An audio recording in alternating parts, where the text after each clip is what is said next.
You're welcome. Well, that makes a difference. I'll bet it makes a difference to you, Cynthia. I hope she's not, yeah. There, now she can hear you, yep. Yeah, I imagine that makes that, that helps a little bit. Quite a bit. It'll help some, yeah. So, yeah, this is one of those cases where one of the nations has overstepped the rules. And God brings down judgment upon those who overstep the rules, wherever they are, and whoever they are. And I think it's something we need to pay a lot of attention to. Okay, let's go to Isaiah 17.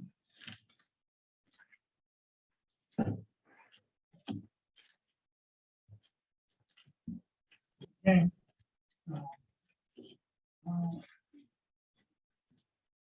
Beginning with the 12th verse. There's another lament. The thunder of many peoples, they thunder like the thundering of the sea. The roar of the nations, they roar like the roaring of mighty waters. The nations roar like the roaring of many waters, but he will rebuke them, and they will flee away, chased like the chaff on the mountains before the wind, and whirling just before the storm. Evening time, low terror. Before morning, they are no more.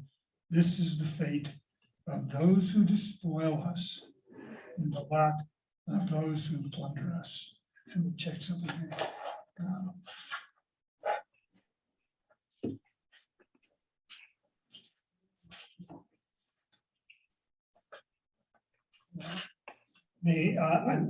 I didn't put in the beginning. This verse 17 is an oracle concerning Damascus, and begins, see, Damascus will cease to be a city and will become a heap of ruins.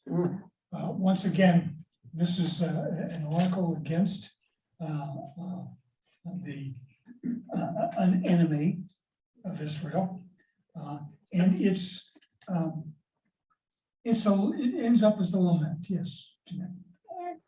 Is Isaiah preaching to hordes of people? Does he give these same kind of speeches over and over? I mean, how is he reaching the masses of people that he needs to reach if he's the prophet? Question was, that Jeanette asked was, how that he's preaching this stuff over and over, how is he reaching the mass of the people? Well, that's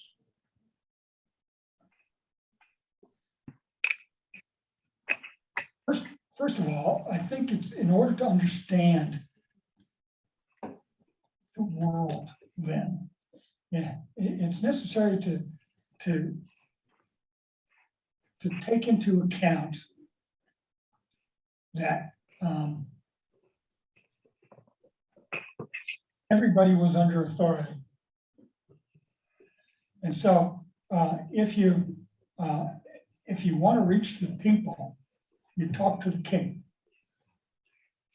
And the king, by example, by law, by doing justice and these kinds of things, by supporting the religious system and doing what kings do, is the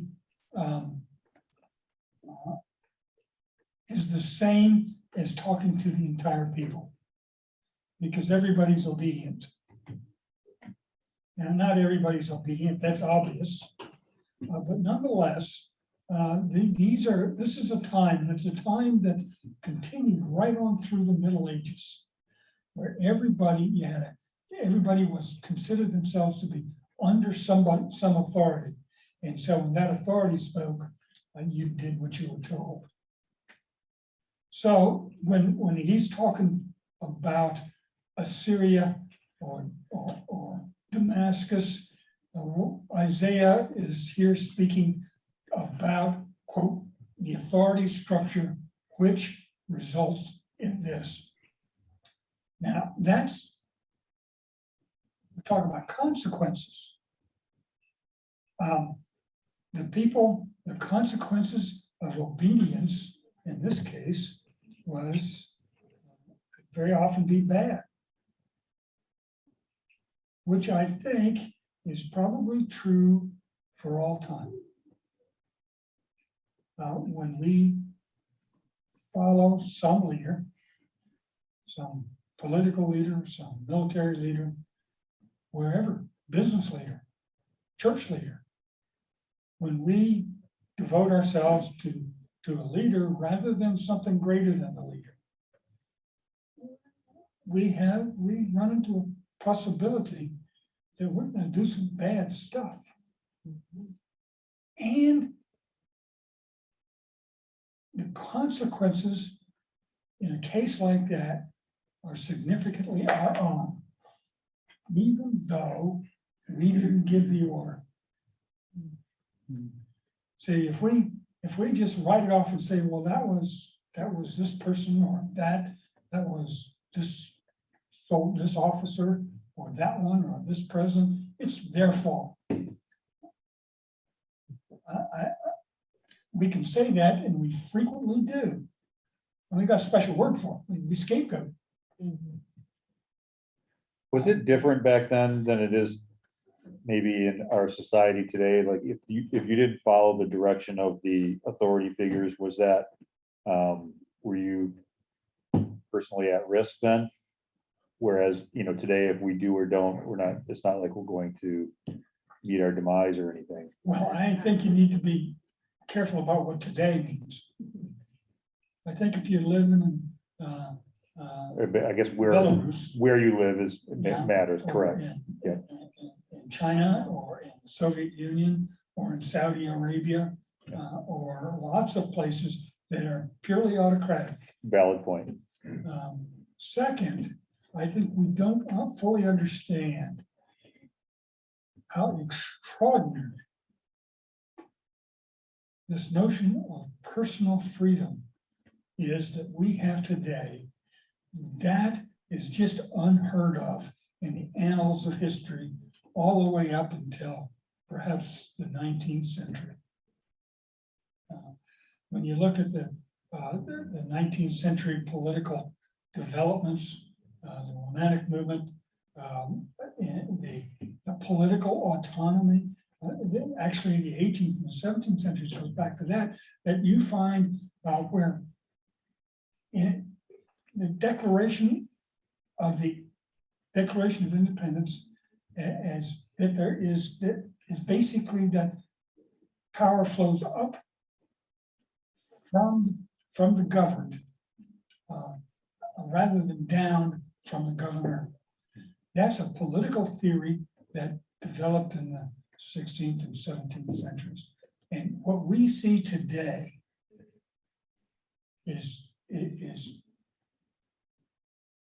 may have reached the point of an aberration, where a freedom to carry a gun in a riot is okay. The freedom not to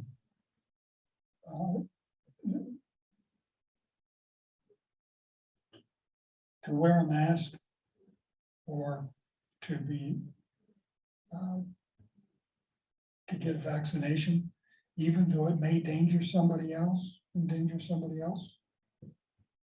Maybe our sense of personal freedom is being trampled. I'm reading right now Walden Pond, and I'm seeing from that 1850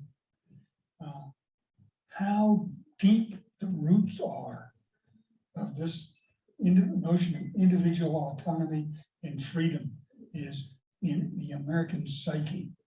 It is powerfully there, folks. It really is. One of the things I think I hear in Jeanette's question is something I've been curious about too. How widely would this have been disseminated at the time? When they didn't have the printing press. obviously. Okay, these prophecies, Isaiah, we know, well, first of all, in most cases, they probably were orated, they probably were spoken in a group of some kind. And if you're going to control people, if you're going to get the word out to people so that it really makes a difference, the place to do it is in the court. But we see in Jeremiah talks a lot about consequence or about his audience, etc. We see that there were other settings as well, but always to a group. Second, there were schools of prophets. You know, not only were there false prophets that Jeremiah in particular rails against, but there were wandering schools of prophets. And so these schools of prophets would have had traditions and would have remembered this stuff.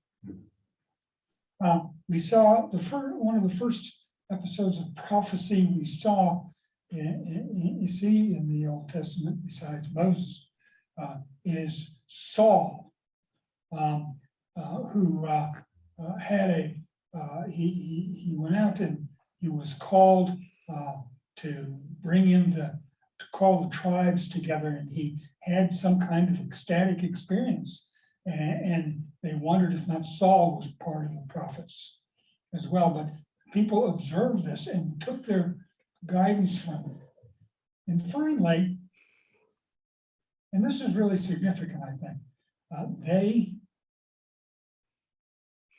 wrote them down. We know that Jeremiah specifically had a scribe with him who wrote an enunciatus, I guess is what it's called, who actually transcribed this stuff, and they kept it in records and they wrote it down and put it on scrolls, so that Isaiah reads from a scroll, so in one case. And they talk about scrolls and preserving them, and these were preserved in the temple. So the question is, how were they disseminated?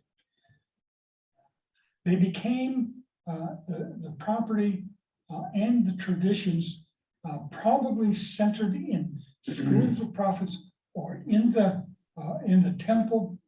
We know that the Essenes, when they separated from the temple in Jerusalem in about 100 BC, they took their scrolls with them and they created their own community. So, and they had teachers and they had their own scrolls. So this was preserved in all kinds of ways. And it became a part of the public domain, I believe. So that during and after the exile, they were able to collect all this stuff and put it in scrolls and send it out to what later became synagogues. You have a question?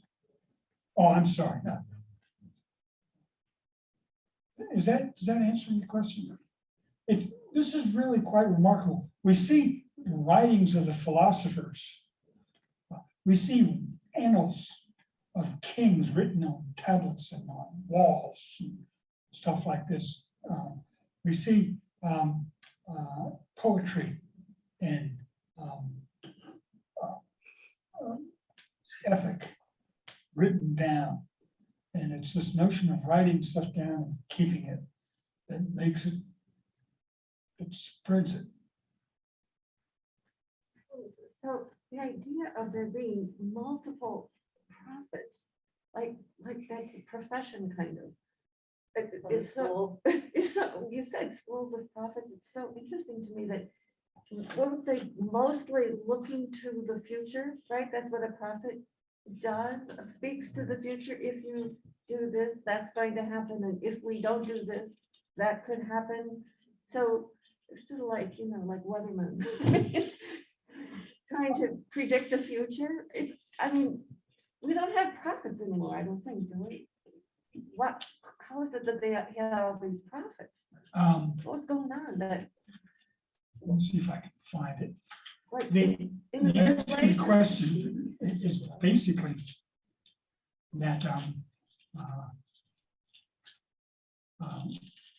yes, there were prophets and prophetic schools. Let me see if I can find it here.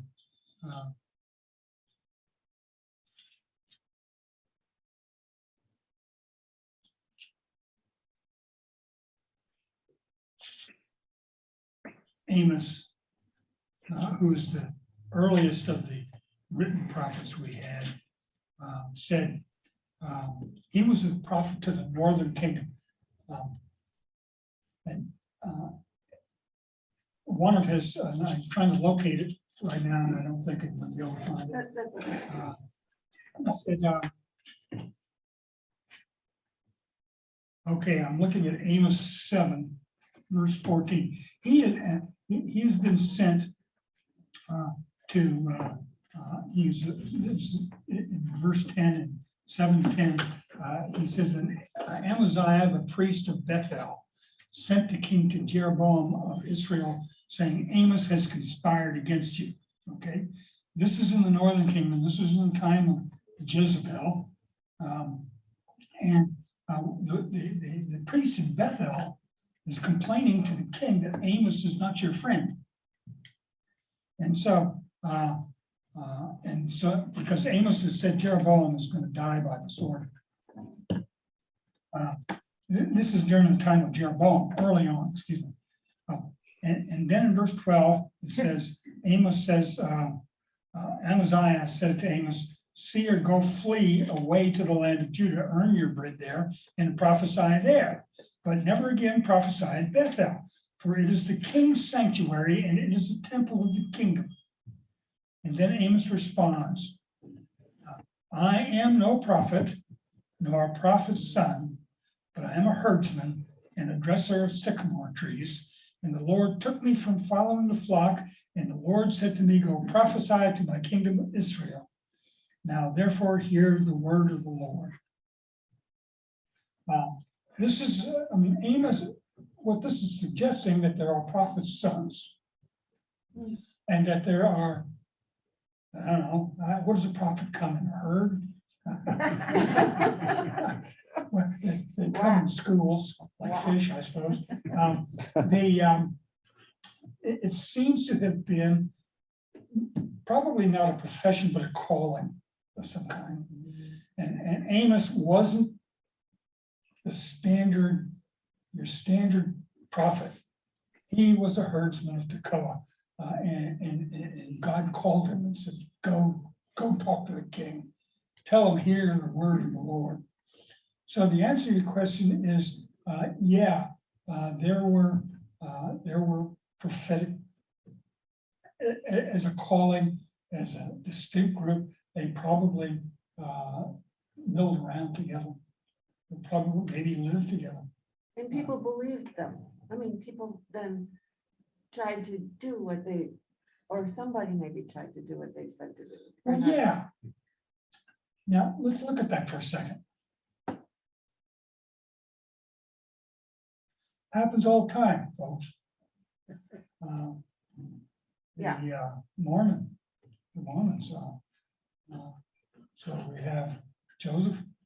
I wanted to comment to Ellen's question, do we not have prophets anymore? I would see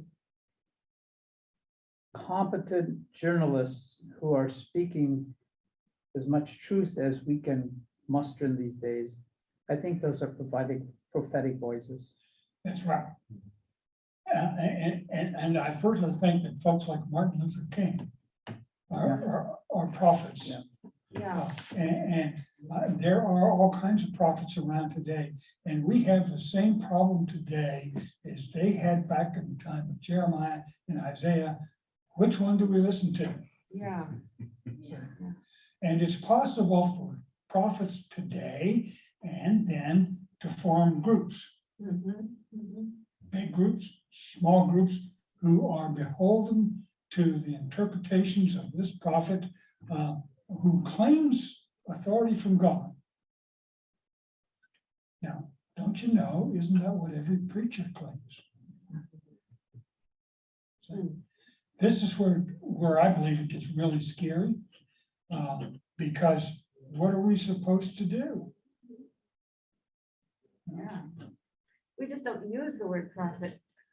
But I see what you're saying. They're certainly there. Well, please understand that you use the term prophet was to predict the future, talk about the future, and then you talk about consequences. Now, we have turned the word prophet into a predictor. Oh, yeah. And most prophets were not predictors of the future. That was not their role. They were more like the newspaper journalists who look at the current and then say what's going to happen tomorrow because of it. Okay, yeah. Say, They're historians in some fashion too, a little bit. They're like providing some perspective, maybe. Yeah. Except historians deliberately do that. They look back and try to understand how the past has touched us today. The prophet looks at today and says, these are the consequences of the choices you make today. Jeanette, you had your hand up. Jeanette, did you have your hand up? Yes. Well, I was gonna say, isn't it also just fundamentally the role of the prophet is to call the people of Israel to be faithful? Yeah.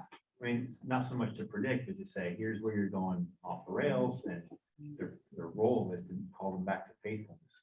That's right. And if for one reason or another, whatever, they fail, what happens then?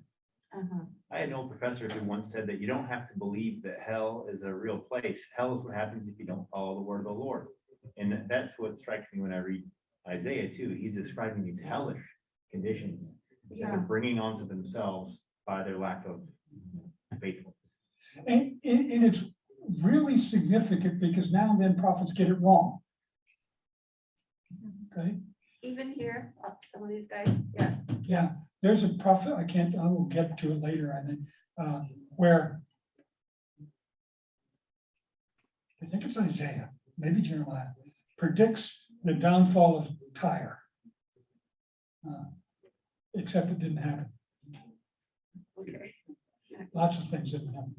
So you're living in the times here or then, or someplace else. And there are prophets of all types.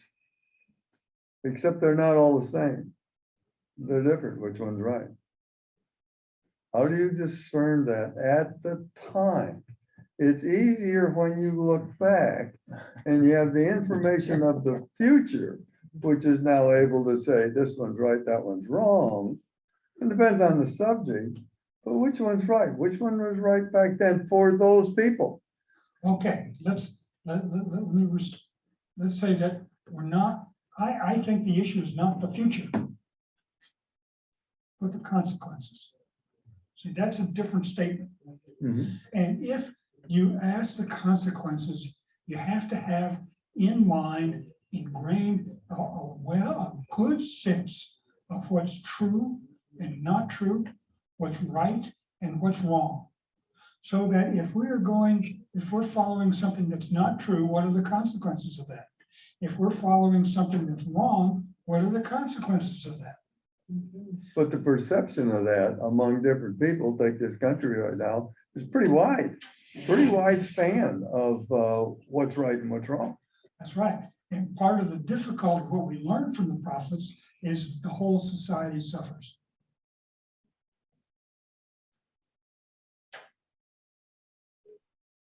You can't just say, well, we're going to let Oklahoma fall off the edge of the earth, or Arizona, or New York. We'll just let them go off on their own. We all suffer. And I think that's this notion of, I mean, it works backwards in the prophets because they're talking to the kings.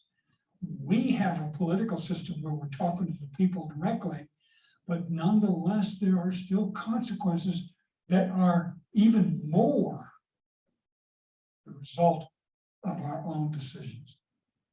So I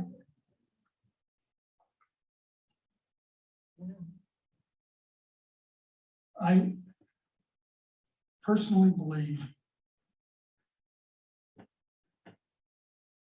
several things. One is that I need to accept responsibility for what's going on over there.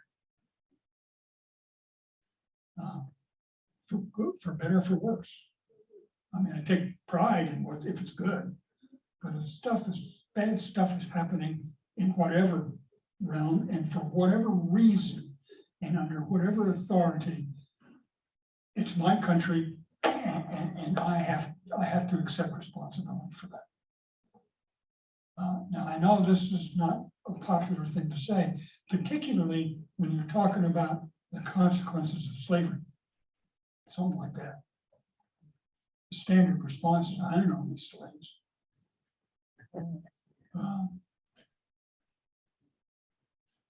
So that's one thing. Second is,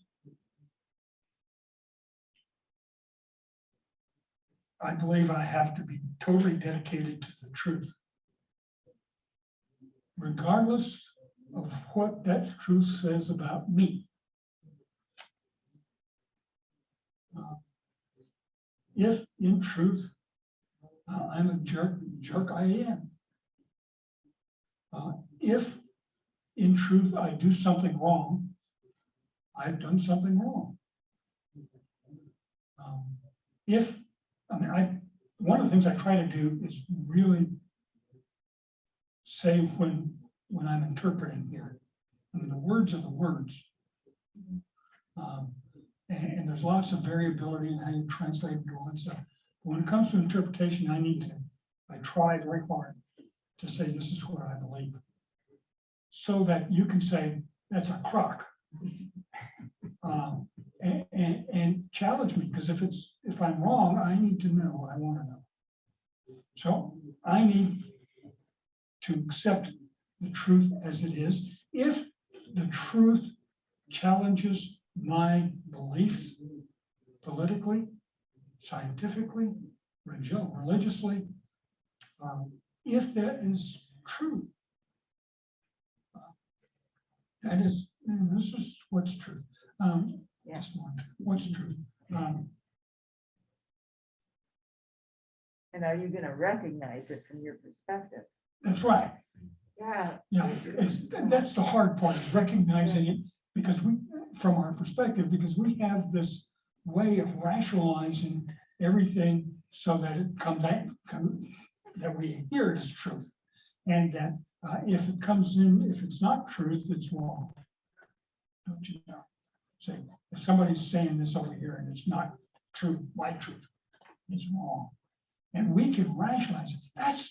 I think that's the original sin, personally. I think the original sin was Eve and Adam saying to God, it was beautiful. It was tasted good. Right? And why not eat it? That's perfectly rational, folks. Except that God said not to do. So that's my fear. And I think that's the sin before us all. Finally,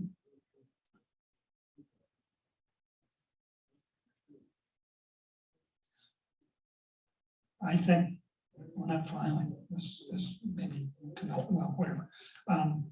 There's another element, and that is this understanding of right and wrong, I believe. Where do we get that? We get it from each other, folks. And from our learning. But our learning comes from other people. I mean, these are words written here. I get it from the Bible, But you know, that Bible didn't just pop up out of thin air. It comes from community. And so we get it from each other. And that's scary too. I mean, you have to know fundamental, I have to be very careful about what is right and what is wrong. And the difficulty of that is that the community tends to define right and wrong. Which means anytime a community is under threat, then it starts to define wrong as those people. That is to say, those who threaten this nice little group of which I am a part. It happens all the time. Listen, it's common, at least I've read it commonly. One of the major events of today is a mass migration of peoples. Happening everywhere. I mean, we saw originally, and there was this great migration of African Americans out of the South. There's a book written about light of its sons or something like that. But we're seeing it now that's forced upon us by a lot of refugees, wars and refugees, and people are spreading out all over the world. And this is threatening societies. It is just, it's threatening to us. What have we done? We have turned away foreigners. We've turned away. We cannot come to having a rational, just policy for immigration.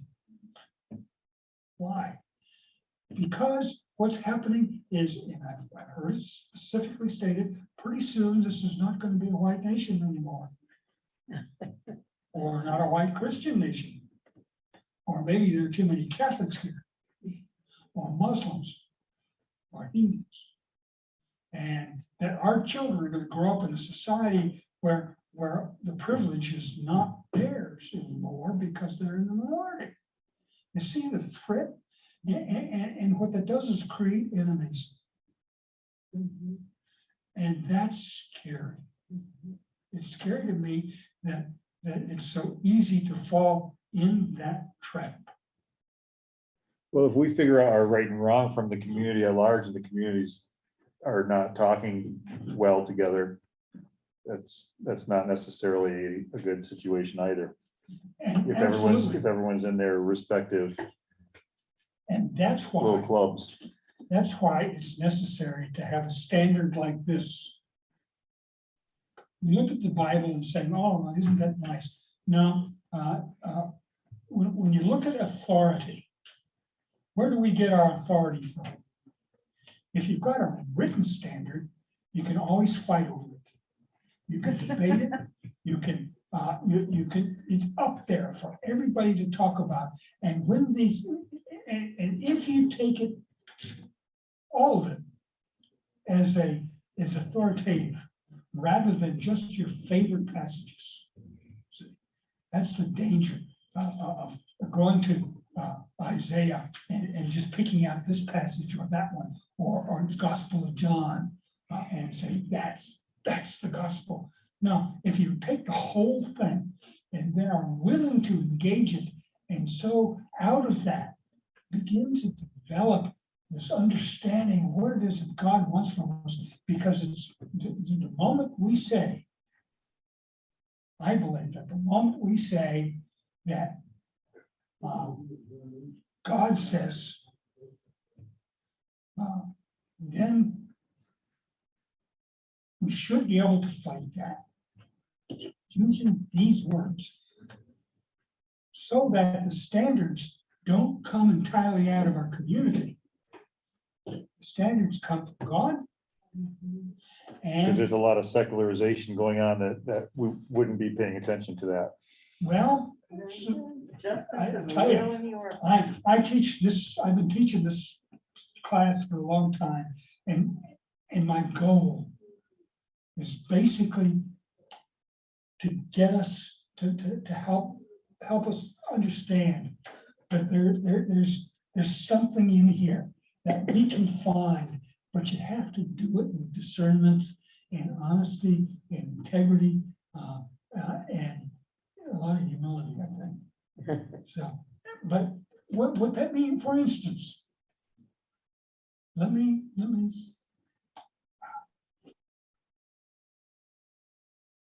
It's, well, that I heard another person. Is that a legitimate thing to say? Can you repeat that again? Sorry. And I'm trying to find out what's going on here. Excuse me, I pushed a button that I didn't mean to put. Oh, I see. I don't know if it was still on or not. Is that thing on? I can't see. Anyway, Yeah. let me. The video's not videoing. I think it's because the time, probably the I time ran out of time. Okay, possible. Well, can you hear this, Cynthia? Yep. Yes, okay.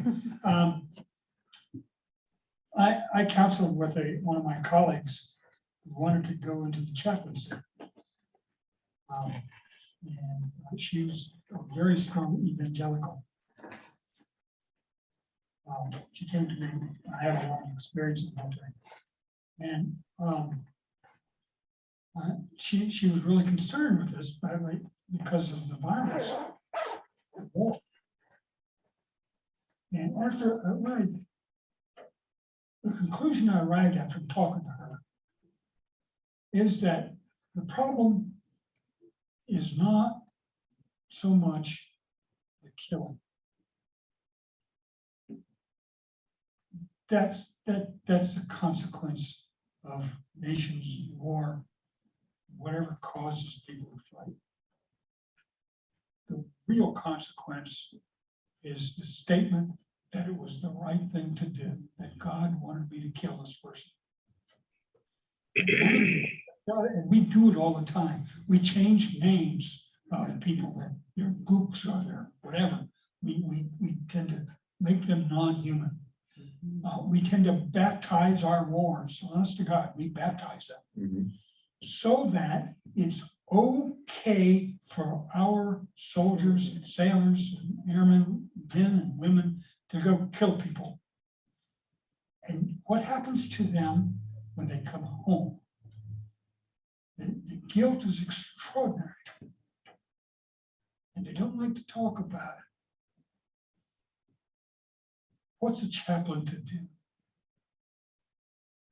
I believe, and this is what I told him, is that what you can do is say, you know, it's not all right that you, in God's eyes, that you've killed this person, done all this violence.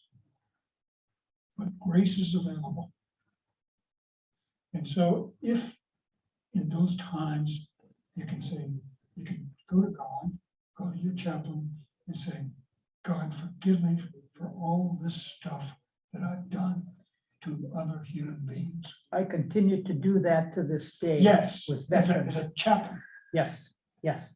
And that guilt is so deep. Yes, My words, my being hardly pierces that armor. yes, yes, absolutely. I learned that. That's one of the things I learned when I was a chaplain over at the VA hospital for a year too. Oh, yeah, yeah, yeah. And that, if we send our sons and daughters off to war to kill people and say it's okay, that doesn't work. We send our daughters and sons back to war. Say, God bless you for taking our sin on. Thanks, Ed. Yeah, They basically, they're compensating for our sin, and they need our forgiveness, and we all need God's forgiveness. So you made the point that we need to look here to guide us, but you've also made the point, and I'm smiling. You also made the point in this class, I'm smiling. You made the point in this class that Tell me what you want me to prove and I will prove it. I can do, and that scares me And more. but that's my point, is discernment ain't very easy. And it's really difficult to try to weigh this against that. And because, as you said, if I can take this and prove all sorts of different things, some in opposition to the other, that makes our task really difficult. Can I talk about that next time? Sure. That's more than a few This minutes. was very prophetic today, this session, very much. Alright. Yeah, that's good. Thank you.